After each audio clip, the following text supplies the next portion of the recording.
నేటితో ముగియనున్న మహానాడు మధ్యాహ్నం కడపలో టీడీపీ బహిరంగ సభ.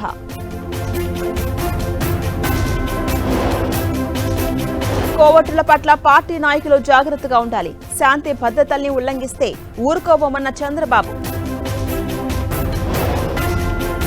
మంత్రులకు సీఎం రేవంత్ డిన్నర్ పార్టీ. మంత్రివర్గ విస్తరణ నేపథ్యంలో విందుపై ఉత్కంఠ.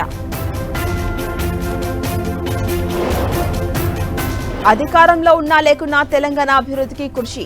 రాష్ట్రంపై తమకుండే ప్రేమ అభిమానం ఇంకెవరికీ ఉండవన్న కేటీఆర్. 14 పట్టలకు కనీస మద్దతు ధర పెంచిన కేంద్రం.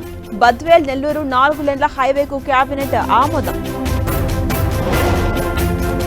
పోలవరం ప్రాజెక్టుపై తొలిసారి ప్రధాని మోదీ సమీక్ష. హాజరైన తెలంగాణ, ఏపీ, ఒడిశా, ఛత్తీస్గఢ్ ప్రతినిధులు.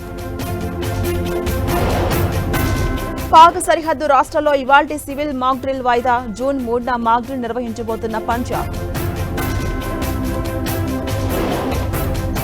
కొలికిరాని రష్యా యుక్రెయిన్ శాంతి చర్చలు. నాటో విషయంలో షరతులు పెట్టిన పుతిన్.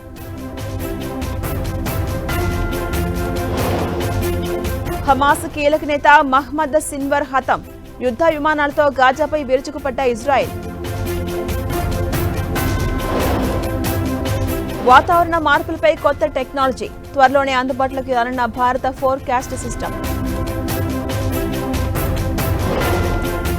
తెలుగు రాష్ట్రాల్లో దంచి కొడుతున్న వర్షాలు.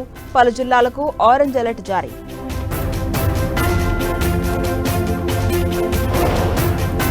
ఇవాళ ఐపీఎల్ క్వాలిఫైర్ 1 మ్యాచ్. అమీతుమీ తేల్చుకోబోతున్న పంజాబ్ కింగ్స్, ఆర్సీబీ.